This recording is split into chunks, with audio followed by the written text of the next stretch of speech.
screaming at a billionaire cartel boss over a burnt almond croissant was the undeniable tipping point of Maeve's disastrous Tuesday.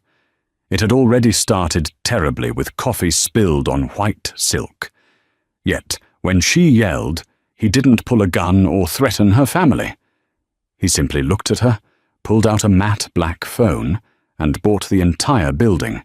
He did it all just so the barista would lock the doors, forcing her to stay and drink coffee with him. Here is exactly how it happened. Rain hammered against the streaked glass of the storefront, turning the morning commute into a miserable grey blur. Water seeped through the sole of Maeve's left boot. It was a slow, freezing creep that soaked her sock, perfectly mirroring the crushing exhaustion radiating from the base of her skull. She had slept exactly 3 hours. Her shift at the architectural firm had ended at 3 a.m., and her useless, rattling radiator had kept her shivering until dawn. Standing in line at Roast and Grind, a cramped, overhyped coffee shop downtown, was her only anchor to sanity. The air inside was thick. It smelled heavily of roasted Brazilian beans, damp wool coats, and the burnt milk crusting on the steam wand. Her knuckles were white around the strap of her canvas tote bag. There were 4 people ahead of her. 4 people between her and a double-shot Americano that she desperately needed to keep her eyes open for the morning pitch meeting. Her throat felt like sandpaper. Her patience was a frayed, threadbare string holding up a grand piano. Then, the bell above the door chimed. It wasn't a polite entrance. The heavy wooden door was pushed open with enough force that it banged against the brass stopper, letting in a violent gust of freezing wind. The ambient chatter in the cafe died instantly. Maeve didn't turn around at first. She was too busy glaring at the back of a college student's head, willing him to finish ordering his complicated matcha latte. But the atmosphere in the room shifted.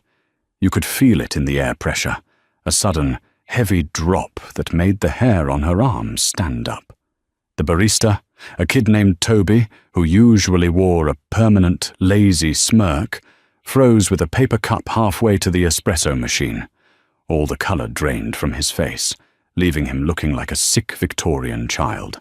She finally shifted her weight and glanced back. He didn't look like a customer. He looked like an eviction notice, dressed in bespoke charcoal wool. Tall, shoulders wide enough to block out the street lamps behind him.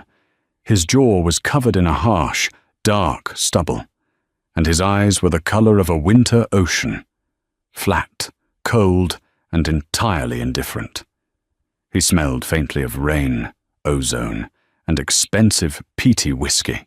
Flanking him were 2 men who wore generic black suits, their hands resting loosely at their waists in a way that made her stomach knot. He didn't look at the menu. He didn't look at the line. He simply walked forward, his leather shoes making sharp, rhythmic clicks against the distressed hardwood floor, bypassing the 5 of them waiting, and stepped directly up to the register. Double espresso, black. Now, he said. His voice was a low, gravelly rasp. It didn't ask for permission. It was a sound used to giving orders and having them obeyed before the echo faded. Toby swallowed hard, his Adam's apple bobbing rapidly. Yes, sir. Right away, Mr. Costa. Maeve stared. The college student in front of her took a nervous step back, bumping into her shoulder, head bowed. The woman behind her was staring at the floor. Everyone was shrinking, folding themselves into the corners of the room to avoid taking up space this man clearly believed belonged to him. Something inside her snapped. It wasn't bravery. It wasn't a sudden, heroic surge of righteousness. It was the wet sock. It was the impending migraine behind her left eye. It was the fact that she had been pushed around, talked over, and ignored for 48 hours straight, and this arrogant, suit-wearing prick was the absolute final straw. "Excuse me," she said. Her voice cracked. It wasn't a strong, cinematic shout. It was harsh and ugly, scraping out of her dry throat.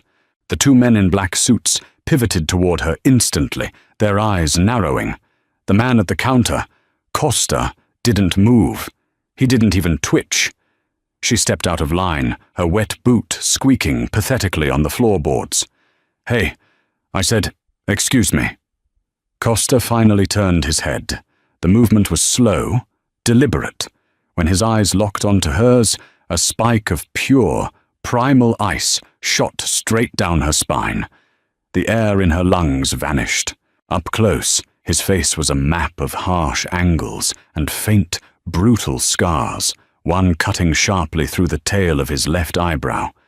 He looked at her the way a commuter looks at a delay on the train tracks, with total, cold irritation.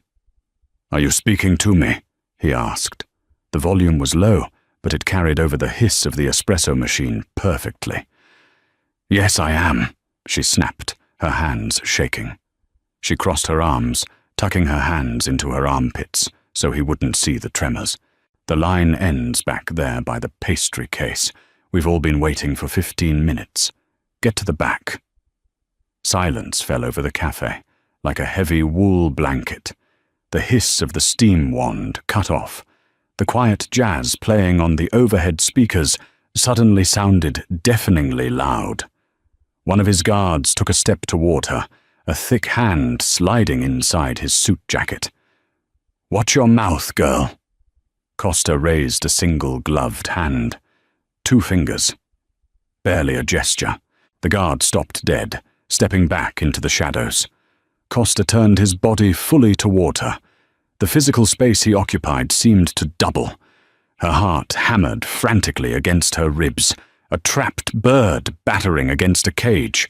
Her brain was finally catching up to her mouth, screaming at her to apologize, to look down, to shrink like everyone else. But her jaw was locked. "I have somewhere to be," Costa said, his tone dangerously soft. "So do I," she shot back, her voice trembling now, thin and reedy. "So does everyone else. Your time isn't more valuable just because your suit costs more than my rent. Wait your turn." She was panting slightly, staring up at him. Her chest heaved. She felt entirely ridiculous, standing there in her damp, oversized thrift store coat, glaring at a man who clearly owned the city. Costa stared at her. He didn't blink. His gaze tracked from her messy, wet hair, down to the dark circles under her eyes, to her white-knuckled grip on her own arms. He was taking her apart visually, dissecting the fraying threads of her sanity. Then, the corner of his mouth twitched, a microscopic, almost invisible movement. He didn't yell. He didn't order his men to drag her out. He just turned back to the terrified barista.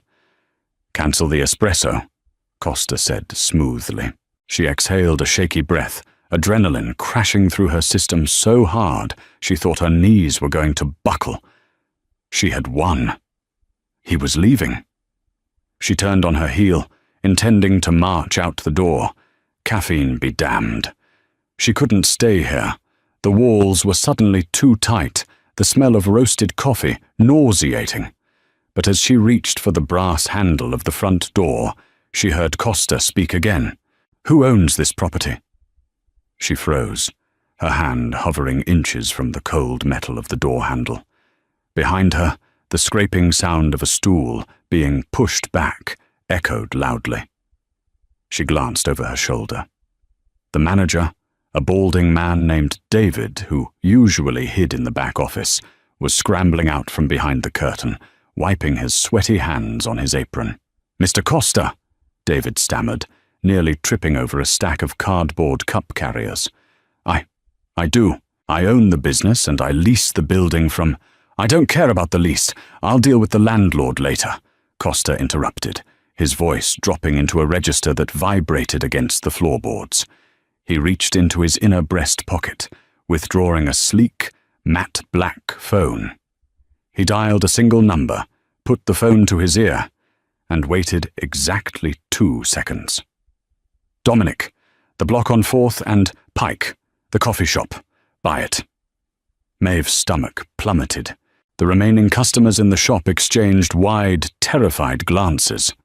"Yes, right now," Costa continued quietly into the phone, his eyes flicking over to where she stood, frozen by the exit. "Whatever the asking price is, triple it. Have the paperwork sent to my office by noon." He hung up, sliding the phone back into his coat. The casualness of it was sickening. He hadn't raised his voice. He hadn't even looked at David, the man whose entire livelihood had just been purchased with a 10-second phone call.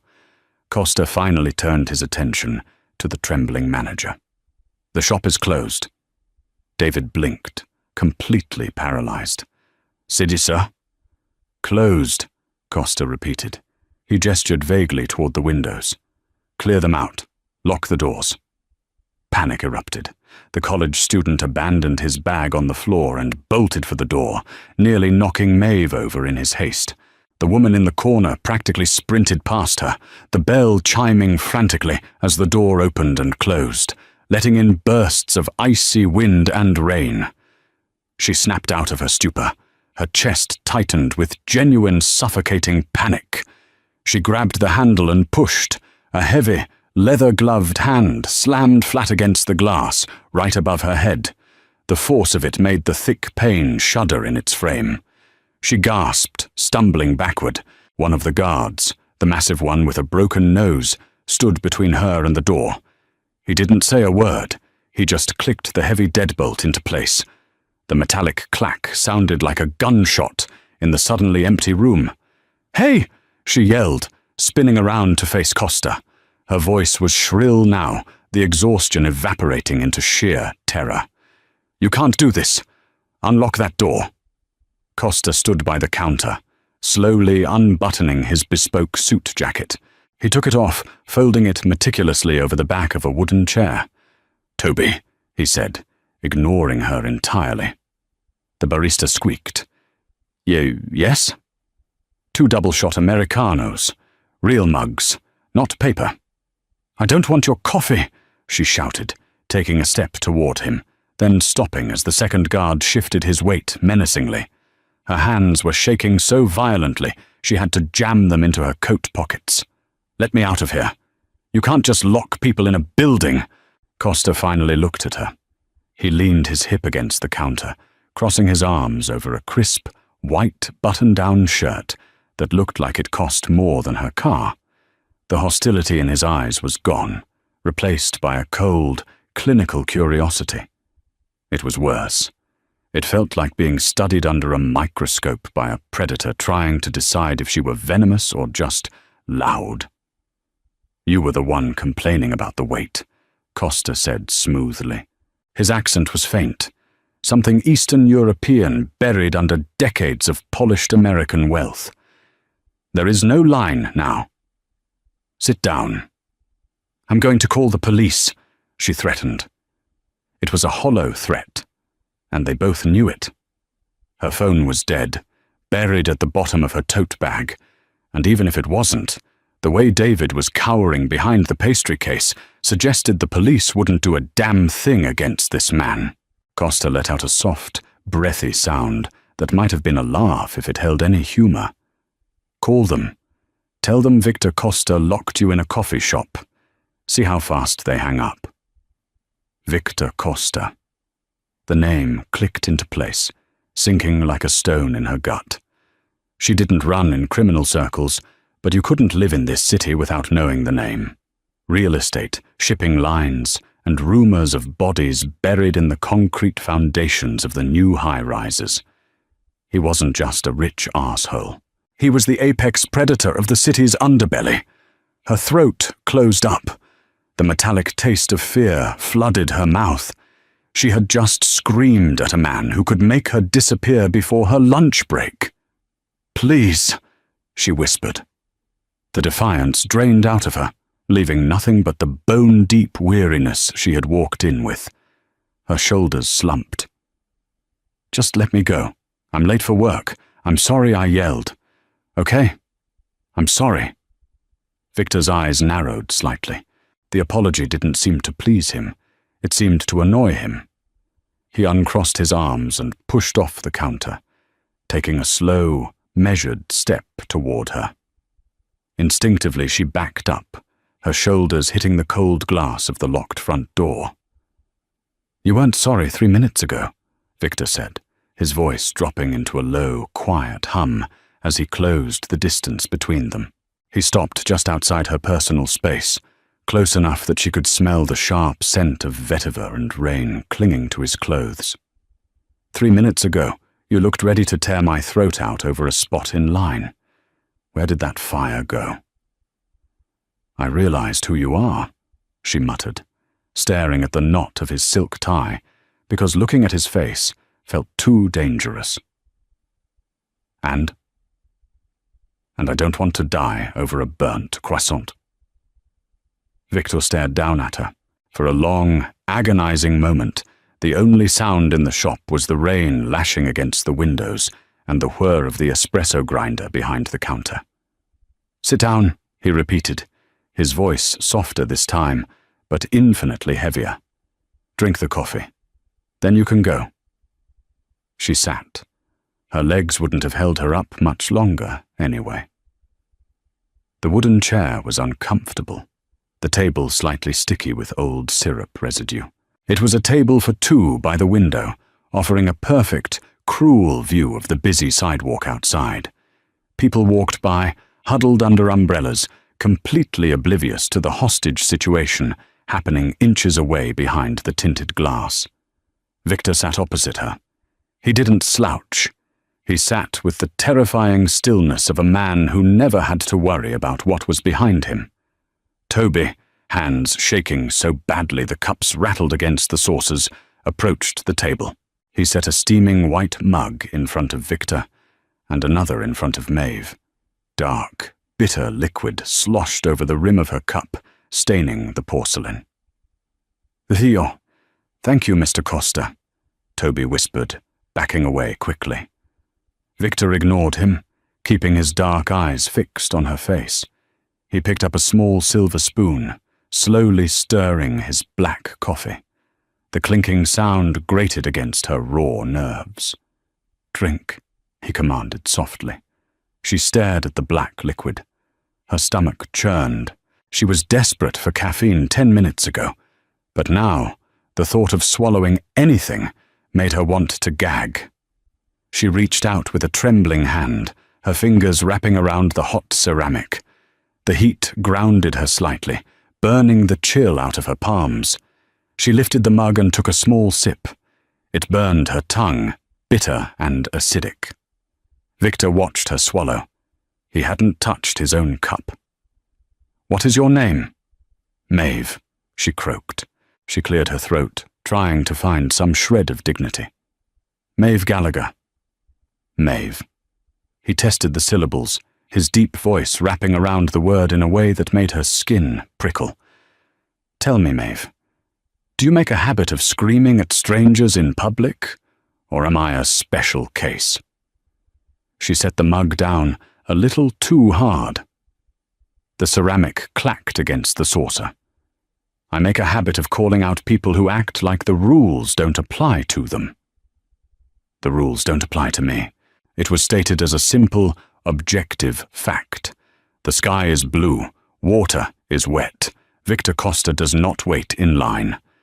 "Clearly," she muttered, wiping a stray drop of coffee from the table with her thumb. The adrenaline was fading, and her exhaustion was rushing back in to fill the void, making her reckless again. "So what is this? You bought a building and locked me inside to punish me? Going to torture me with bad jazz and overpriced espresso until I apologize with enough groveling?" Victor stopped stirring his coffee. He laid the spoon down on the table, the movement precise. He leaned forward, resting his forearms on the sticky table, unbothered by the grime. "I kept you here because people do not yell at me, Maeve. They whisper, they beg, they run." His dark eyes searched her face, scanning the dark bags under her eyes, the pale, clammy skin of her cheeks. "You didn't run. Your hands were shaking, Your pulse was racing. I could see it beating in your neck. But you stood there and told me to get to the back of the line. Why? I was tired, she answered honestly, a bitter, exhausted laugh escaping her lips. I haven't slept. My radiator is broken. My boss has been breathing down my neck for a proposal that's due in an hour, and my boots leak. I just wanted a coffee. I didn't care who you were. I just wanted you out of my way. It was the most pathetic, unheroic confession in the world. She wasn't a brave woman standing up to a tyrant. She was an overworked, underpaid architect who had momentarily lost her grip on reality because of a wet sock.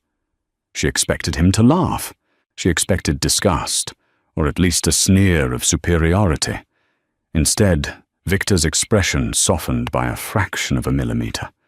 The hard, violent lines around his mouth relaxed. He looked down at her feet, hidden beneath the table, and then back up to her face. "Take off your coat," he ordered quietly. She blinked, her grip tightening on the coffee mug. "What?" "No. Your coat is wet. You are shivering.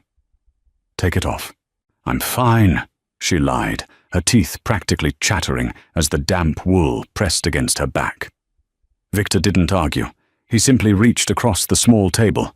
She flinched, pressing herself hard into the back of the chair, but his large, warm hands bypassed her face entirely. He caught the lapels of her cheap, soaked coat, and with a swift, economical movement, pulled the fabric down her shoulders. She gasped at the sudden intrusion of his space, the heat radiating off his hands. He easily stripped the heavy, wet wool off her arms, tossing it onto the empty chair beside him.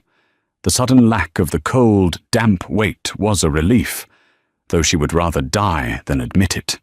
Before she could protest, Victor picked up his own discarded suit jacket, the heavy, dry charcoal wool, and draped it over her shoulders.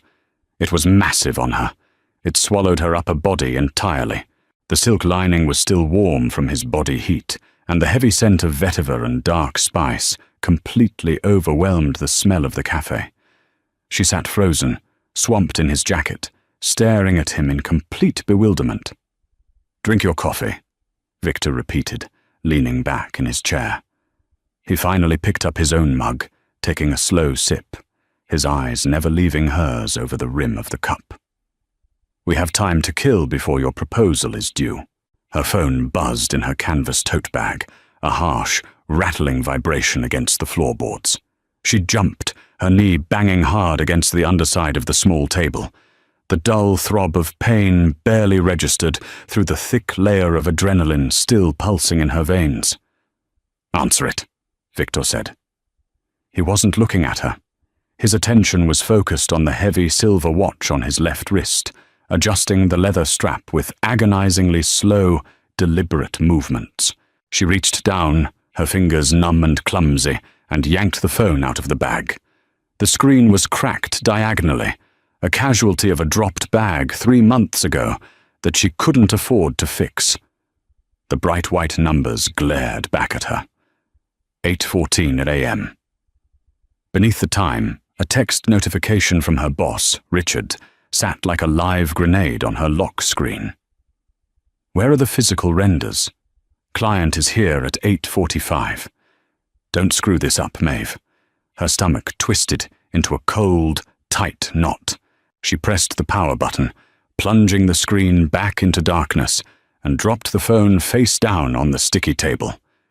"Trouble?" Victor asked, his voice low. "Just my boss," she muttered, rubbing her temples. The migraine was fully blossoming now, a sharp, rhythmic pulsing behind her left eye, reminding me that if I am not standing in the conference room in exactly 31 minutes with a stack of flawless architectural renders, I will be looking for a new job. Victor leaned back, the wooden chair groaning slightly under his weight. He steepled his fingers, resting them lightly against his chin. The scar running through his eyebrow caught the harsh, fluorescent lighting of the cafe, making the pale, jagged tissue stand out against his tan skin. You hate this job, he stated. Not a question, an observation. I don't hate it, she lied instinctively. Then she looked at his eyes, flat, unblinking, utterly devoid of patience for social niceties. She slumped, letting out a heavy, rattling breath. Fine, it's soul-crushing. I spend 80 hours a week drafting brutalist parking structures for a man who thinks cutting corners on rebar is a clever accounting trick. But it pays the rent. Barely. And fixes the radiator? She froze, her hand halfway to her coffee mug. The hairs on the back of her neck stood up. How did you? You mentioned it, Victor said smoothly, though there was a dark, amused flicker in his eyes. You said you were tired, your boots leak, your boss is breathing down your neck, and your radiator is broken. I listen, Maeve. It's a rare skill. He snapped his fingers. The sound was sharp, cutting through the low hum of the espresso machine. The larger guard, the one who had bolted the door, stepped forward instantly, moving with a silent, heavy grace that made her stomach churn. Sir, the guard murmured, keeping his eyes respectfully lowered. Find out where she lives, Victor ordered, his tone shifting from the conversational hum he used with her to a flat, dead calm. Have a crew go to her apartment, replace the heating unit, fix whatever else is broken. If the landlord objects, remind him who owns the block. No, she blurted out, half standing out of her chair. Her knees banged against the table again, spilling a dark splash of coffee over the rim of her mug onto the saucer. You can't do that. You don't know where I live, and I'm not telling you. Victor didn't move. He just tilted his head, watching her panic with that same clinical, terrifying curiosity. Sit down, Maeve. I don't want your help, she said, her voice shaking. She gripped the edges of the table, her knuckles turning white. I don't want your guys breaking into my apartment. I yelled at you. You kept me here to prove a point. Point taken. You own the city. I'm a speck of dirt on your shoe. Can we call it even now? I didn't keep you here to prove a point, Victor replied quietly. He picked up his coffee spoon again, turning it slowly between his thumb and forefinger. The metal caught the light. I kept you here because you were the first person in 5 years to look me in the eye and demand something without trembling. Until now. He gestured vaguely with the spoon toward her white-knuckled grip on the table. She forced herself to let go of the table, dropping her hands into her lap. She was trembling. She hated that he could see it. She hated that her body was reacting to him like prey, even as her brain desperately tried to maintain some illusion of control. I'm not letting your men into my apartment, she said stubbornly, her voice dropping to a harsh whisper. Victor stared at her for a long, heavy moment. Then he looked at the guard. Cancel the crew. Just find the landlord and buy the building, then evict him and transfer the deed to her. Understood, the guard rumbled, stepping back into the shadows. Her jaw dropped. The sheer, suffocating weight of his wealth crashed over her. Are you out of your mind? I am simply removing obstacles, Victor said, taking a slow sip of his coffee. He grimaced slightly, as if the bitter taste was finally registering. You are exhausted. You are stressed. I find both of those things visually unpleasant. Now tell me about the pitch. She stared at him, her brain stalling. The jump from casual real estate extortion to polite workplace inquiry gave her mental whiplash. The pitch, she repeated numbly. The client at 8:45, Victor prompted. He rested his elbows on the table, leaning in slightly. The physical proximity was overwhelming. She could see the faint, dark stubble along his jawline, the tiny, almost imperceptible lines around his eyes. He didn't look like a mob boss from a movie. He didn't look slick or polished. He looked like a man who had fought his way out of a very dark, very bloody hole and had clawed his way to the top of the skyline. "It's a waterfront development in the South District," she said, the words tumbling out on autopilot. Talking about work was a life raft. It was concrete. It was real. Mixed-use commercial and residential. My boss, Richard, designed a glass and steel monstrosity that looks like every other soulless block in this city. "South District," Victor murmured, his eyes narrowing slightly. "The soil there is mostly clay and landfill from the old shipping yards. Heavy subsidence." She blinked, genuinely caught off guard. "Yes, exactly. The bedrock is almost 90 feet down. So a heavy steel superstructure clad in glass is going to sink within 5 years, unless they sink caissons deep enough to hit rock," Victor said. He wasn't guessing. He knew the terrain intimately. She suddenly remembered the rumors about his control over the concrete and steel unions. He didn't just build the city, he poured its foundations. "Richard doesn't want to pay for deep caissons," she said, her frustration overriding her fear for a split second. She leaned forward, matching his posture without realizing it. "He wants to use standard friction piles. He claims the stress load calculations will hold, but he's massaging the data. He's using outdated seismic models to justify it." "He's cheap," Victor corrected, his voice a low, dark rumble.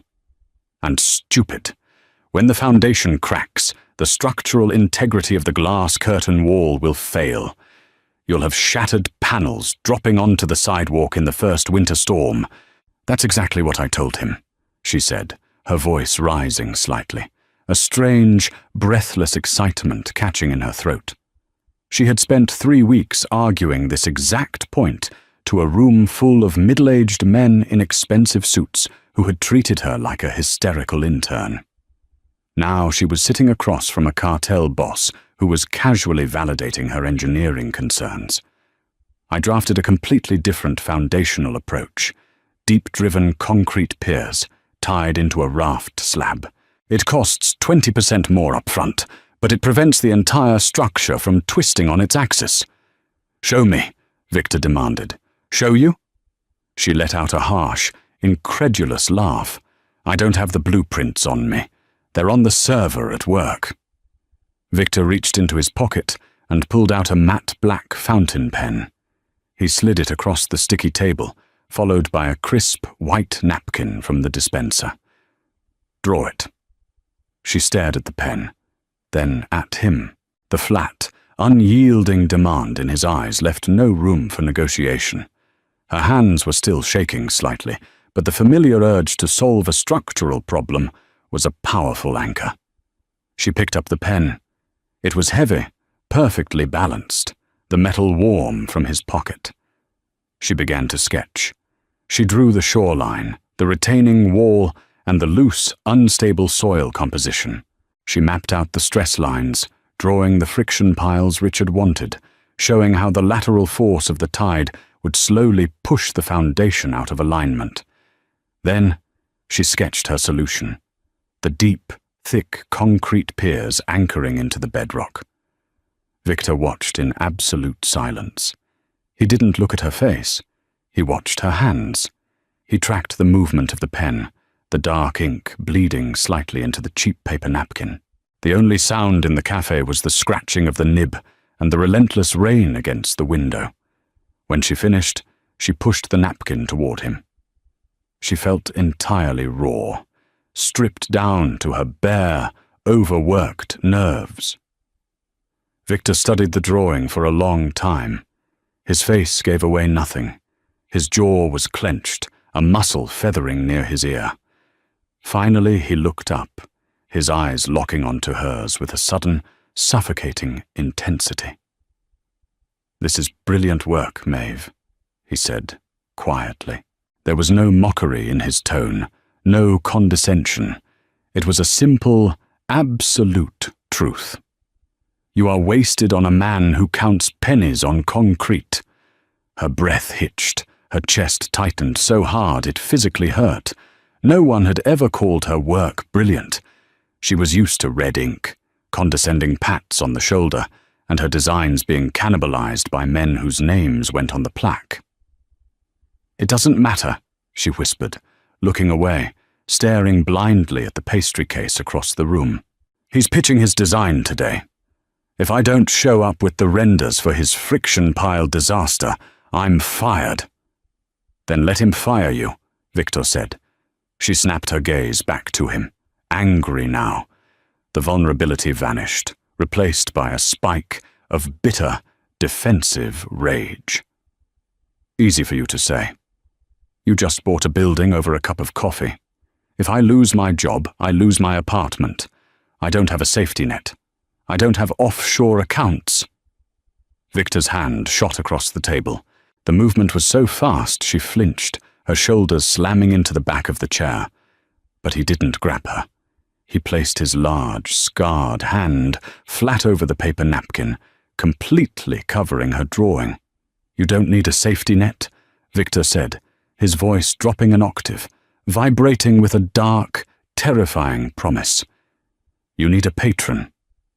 The silence stretched, pulling tight like a wire about to snap. She stared at his hand. The knuckles were rough, the skin tanned and marked with a history of violence she didn't want to understand. Underneath that hand was her design, her brain on paper. The implication hung heavily in the air between them, suffocating and thick. A patron. She knew exactly what that meant in his world. It wasn't a scholarship. It wasn't a business loan. It was ownership. Victor Costa didn't invest in things. He possessed them. Her phone vibrated again against the table. 8:31 a.m. The sound shattered the spell. The reality of the world outside this bizarre, hermetically sealed bubble came rushing back in. The rain, the traffic, Richard's red-faced screaming, the overdue electrical bill sitting on her kitchen counter. She grabbed her phone and shoved it into her pocket. She reached for the lapels of Victor's jacket, intending to pull it off, but his hand moved from the napkin to her wrist. His grip was not painful. It wasn't tight enough to bruise, but it was immovable. His fingers wrapped around the delicate bones of her wrist, his thumb resting directly over her frantic, racing pulse. He could feel exactly how terrified she was. "Leave the coat on," Victor commanded softly. "I need to go," she said, her voice barely a whisper. She tried to pull her arm back, but he held firm. "I have 14 minutes to get across town. If I walk now, I can make the subway." "You are not taking the subway," Victor said. He finally released her wrist, the sudden absence of his heat leaving a cold patch on her skin. He stood up. The sheer size of him dominated the small space.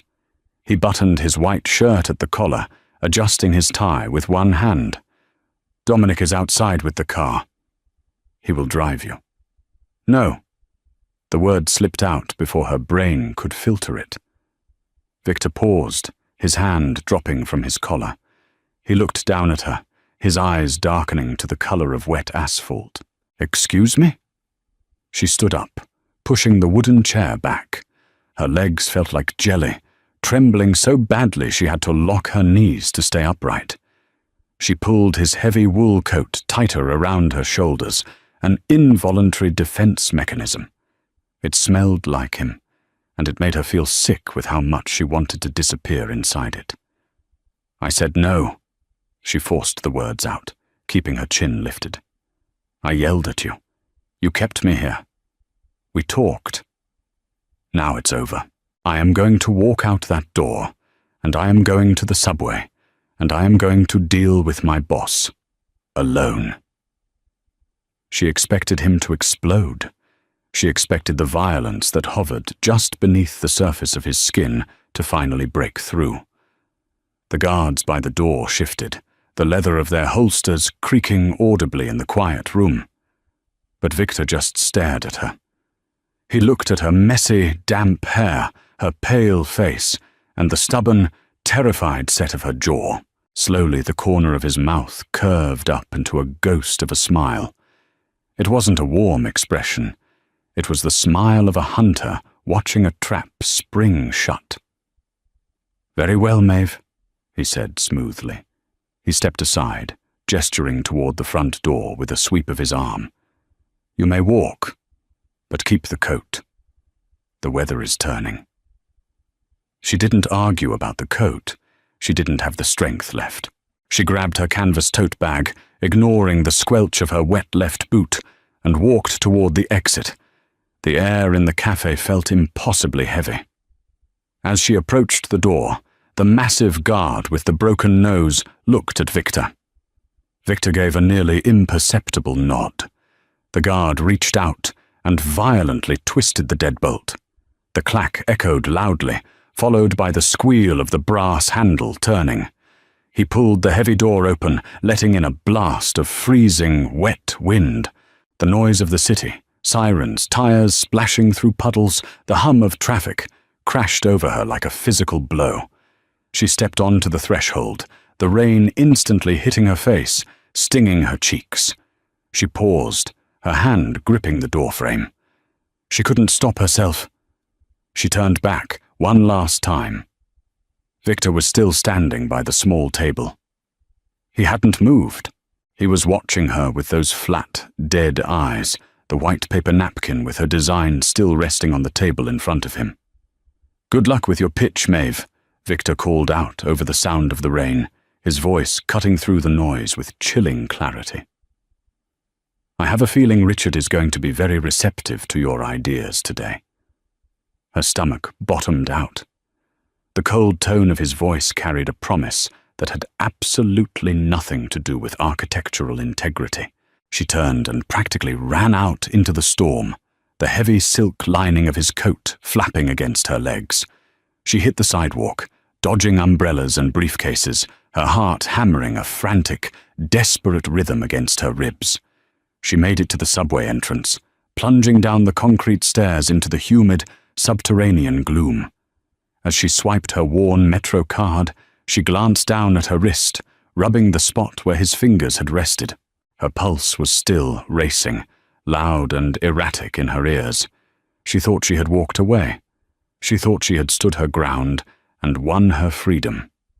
But as she stood on the crowded platform, shivering inside a billionaire mobster's bespoke suit coat, staring at the dark tunnel ahead, a cold, hard realization settled heavily in her gut. Victor Costa hadn't let her go. He had just lengthened the leash. The elevator bank at Harrison and Webb Architecture smelled permanently of ozone and burnt dust. She stood in the brushed steel box, watching the floor numbers tick upward in glowing red. Floor 12, floor 13. Her left boot squelched with every minor shift of her weight. She looked like a deranged vagrant. Victor's massive charcoal coat swallowed her frame, the sleeves rolled up twice, just so her hands could emerge. The silk lining clung to her damp blouse. Floor 15. The doors dinged and slid open. She braced herself for the screaming. Richard was a man who communicated primarily through spit and vein-popping volume. She fully expected him to be waiting by the reception desk, ready to fire her publicly before she could even take off this ridiculous coat. The reception area was dead silent. Sarah, the chronically bored receptionist, was sitting rigid behind her curved desk. Her headset hung loosely around her neck. She wasn't typing. She was staring straight ahead, her face the color of skim milk. "Sarah?" she asked, her voice cracking slightly. She flinched, her eyes snapping to Maeve. She looked at her wet hair, down to the oversized men's coat, and then swallowed hard. "Conference room B, Maeve. They're waiting." Her stomach plummeted. The client was already here. She was dead. She was walking the plank. She trudged down the carpeted hallway, the squelch of her boot the only sound in the sterile environment. The glass walls of conference room B loomed at the end of the corridor. Through the frosted middle pane, She could see silhouettes. 3 men. She pushed the heavy glass door open. It hissed on its pneumatic hinges. "Richard, I'm sorry," she started, the apology tumbling out of her mouth automatically. "The subway stalled, and I didn't have time to print the renders for the friction piles." She stopped. The air in the room was entirely wrong. It smelled like cold sweat, expensive cologne, and sheer, unadulterated terror. Richard was standing at the head of the long oak table. His light blue button-down shirt was dark with pit stains. His tie was loosened. He looked like he had aged a decade in the 20 minutes since he had texted her. Sitting to his right was Arthur Pendleton, the city zoning commissioner and their supposed client. He looked equally green, his hands clasped tightly in his lap. Sitting at the far end of the table, perfectly relaxed in a Herman Miller chair, was Dominic, Victor Costa's guard. He wasn't wearing a suit jacket anymore. The heavy bulk of his shoulder holster was clearly visible over his dark shirt. He was casually flipping through one of Richard's glossy portfolios, looking profoundly bored. Dominic looked up as she froze in the doorway. His eyes flicked to the coat draping her shoulders. A microscopic nod of recognition passed his lips. "Ah, Maeve," Richard squeaked. His voice was an octave higher than normal. He practically lunged across the room, grabbing her elbow and pulling her inside. "Right on time. Perfect. We were just discussing the foundational approach." She stared at him. "The friction piles." "God, no," Richard said, his eyes wide and panicked. He wiped a hand across his gleaming forehead. No, that was a terrible idea. Short-sighted. Dangerous, really. I was just telling Mr. Pendleton here that my senior architect, that's you, Maeve, had drafted a brilliant, fully realized plan for deep-driven concrete piers, a raft slab, the only responsible choice for the South District. Her jaw physically dropped. She looked at Arthur Pendleton. The man was nodding vigorously, looking as though Richard had just suggested curing cancer. "Absolutely," Arthur stammered, avoiding Dominic's gaze. "Safety first, whatever the cost. The budget is flexible, very flexible." She looked at Dominic. He slowly closed the portfolio, letting it slap softly against the wood table. He didn't say a word. He didn't have to. "Maeve," Richard said, his fingers digging painfully into her arm. He was silently begging her, pleading. "Do you have the drawings? The piers?" Her brain short-circuited. She thought back to the café. "I have a feeling Richard is going to be very receptive to your ideas today." Victor hadn't just made a threat. He had dismantled her boss's entire reality in the time it took her to ride the C train 6 stops. She started, her mouth dry. She reached into the oversized pocket of Victor's coat. Her fingers brushed against a thick, folded piece of paper she hadn't realized was there. She pulled it out. It was her napkin sketch. Only it wasn't just a napkin anymore. It had been slipped inside a clear plastic sleeve. Attached to it with a brass paperclip was a blank check from a private holding company, signed simply, V. Costa. The room stared at the napkin in her hand. She walked slowly to the whiteboard. She didn't take off the coat. She felt strangely armored by it. The heavy wool was a physical barrier between her and the pathetic, cowering men in the room. She picked up a dry erase marker. Her hand wasn't shaking anymore. "The bedrock," she said, her voice shockingly steady, "is 90 feet down. Here is how we reach it." The meeting lasted exactly 12 minutes. It wasn't a pitch, it was a surrender. Arthur Pendleton approved every structural change, signed off on the massive budget increase, and practically ran out of the room the second the paperwork was stamped. Dominic stood up slowly. He adjusted his holster, gave her another brief, unreadable nod, and walked out without a single syllable. The heavy glass door swung shut. Richard collapsed into a chair. He put his head between his knees and breathed in harsh, ragged gasps. She stood by the whiteboard, staring at her own schematics. The marker dust coated her fingertips. "What did you do, Maeve?" Richard whispered. He didn't sound angry. He sounded hollow. She turned around. "I got a coffee." Richard let out a dark, broken laugh. He sat up, rubbing his hands over his face. "A coffee? Right. Well, I hope it was a good one."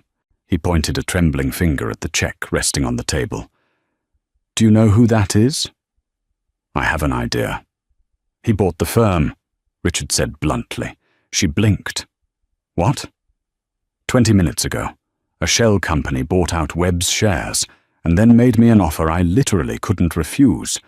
If I didn't sign, they were going to freeze my assets and have me investigated for structural fraud on the Hudson project. Richard stared at the grain of the oak table. "I'm out. I'm packing my office. The firm is yours." The room spun. "Mine. I'm a junior architect." "You're the lead now," Richard said bitterly, pushing himself up from the chair. He looked at her, his eyes dropping to the massive charcoal coat. A flash of something ugly and knowing crossed his face. "Whatever arrangement you made with him, I hope you know what you're doing. Men like Victor Costa don't build things. They own things.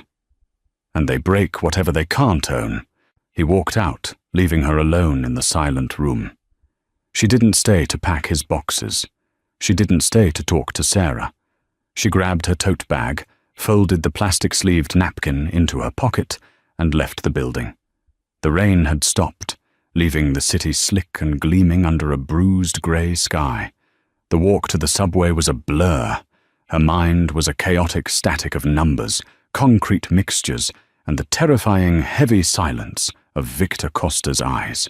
Her apartment building was in the Narrows, a neglected neighborhood that always smelled faintly of sulfur and rotting garbage. She climbed the 4 flights of stairs, her wet boots squeaking against the chipped linoleum. The hallway reeked of boiled cabbage.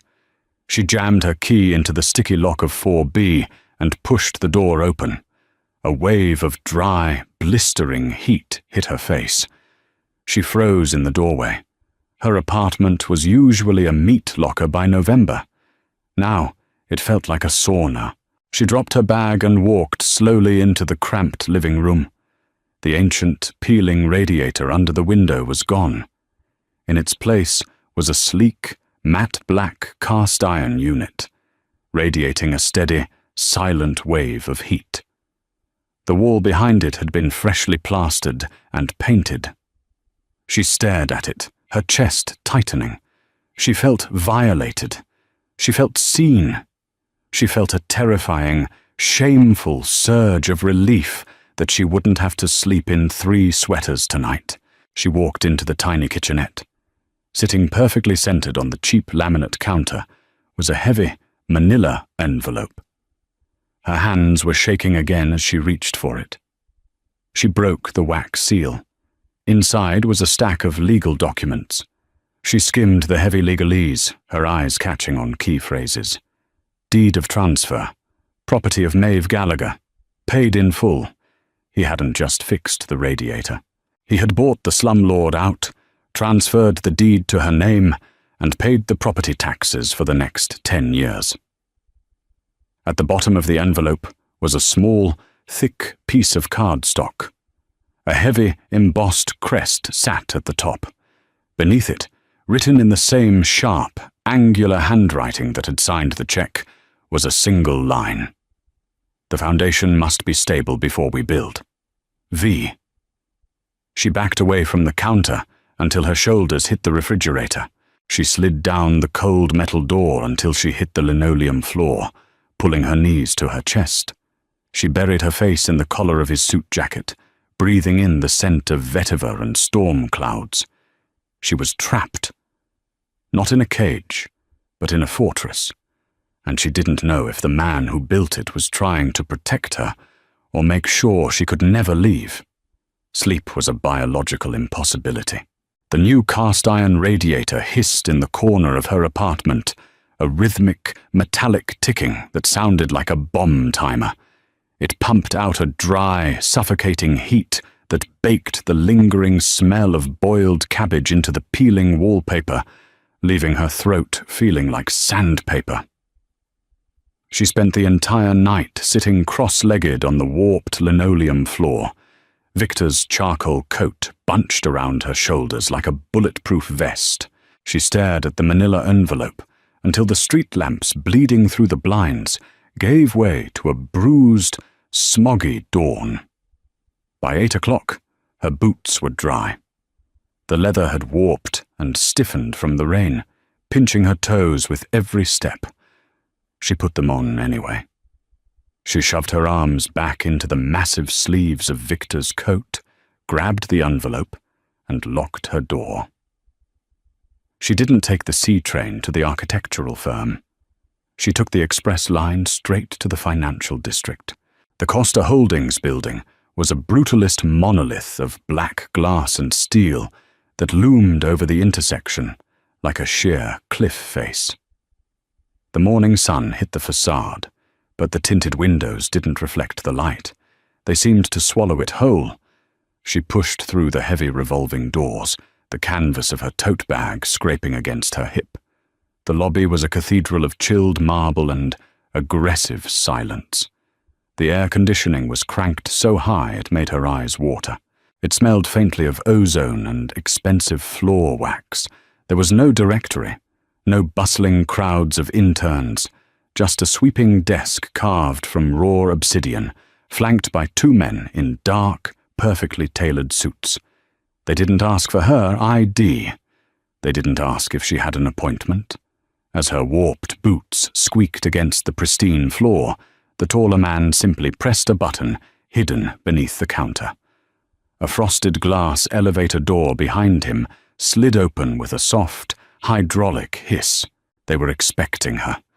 The realization made her stomach pitch violently. The ride to the top floor made her ears pop 3 times. She stared at her reflection in the polished steel doors. She looked unhinged. Pale skin, dark bags under her eyes, drowning in a cartel boss's bespoke wool jacket. When the doors opened, there was no reception area. Just 80 feet of distressed herringbone hardwood, leading up to a massive desk made of dark slate. Victor was sitting behind it.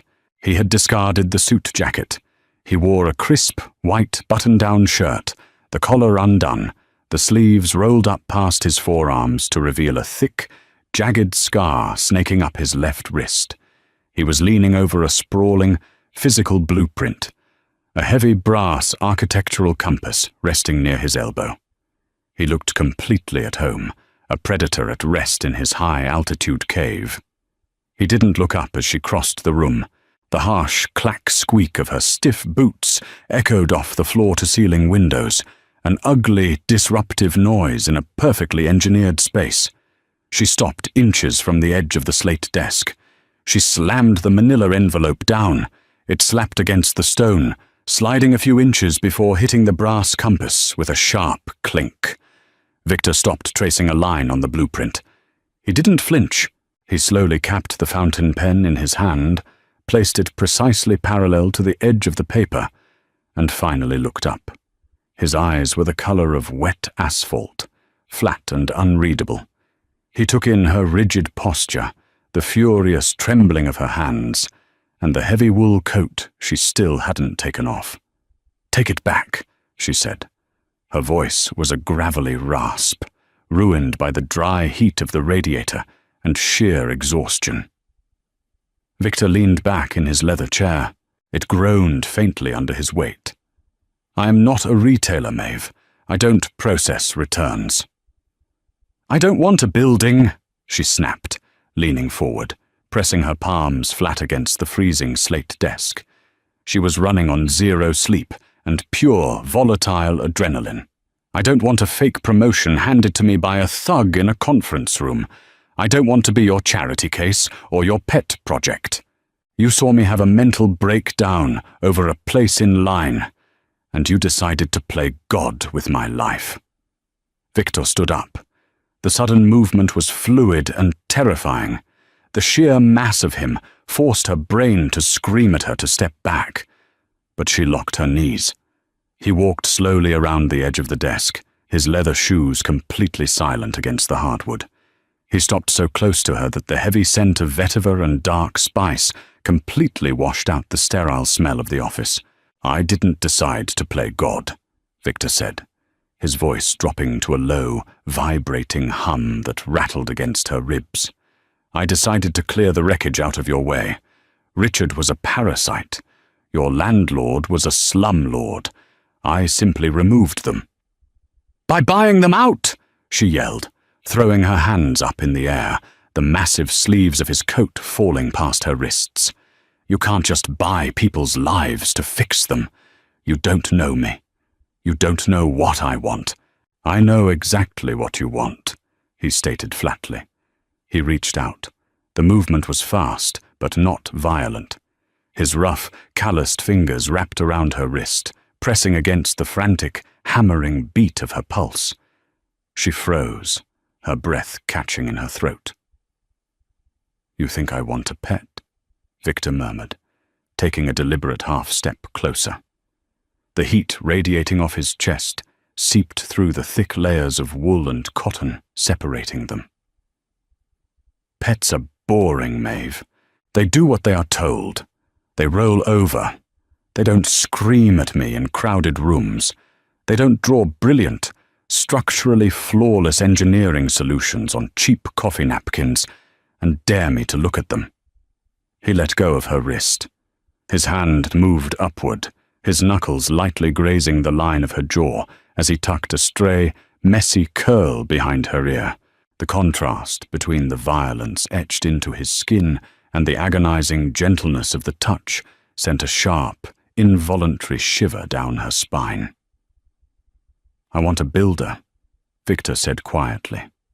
His dark eyes searched her face, systematically stripping away the layers of her cynical defiance until he found the raw, terrified ambition hiding underneath. "I control the concrete in this city. I control the steel. I own the land.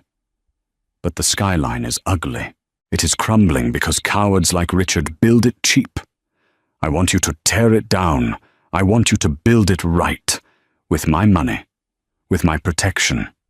And what do you get in return?" she whispered. Her throat felt painfully tight. Victor's gaze dropped to her mouth for a fraction of a second. It was the only tell he had given her. A microscopic crack in the ice. "Everything else," he said. It wasn't a romance novel confession. It wasn't soft or sweet. It was a blood pact. It was a hostile takeover of her entire existence, wrapped in the one thing she had craved since she first learned how to read a stress load calculation: unlimited resources. No bureaucratic red tape. No cheap compromises. All she had to do was sell her soul to the devil standing in front of her. She looked down at the manila envelope sitting on the slate desk.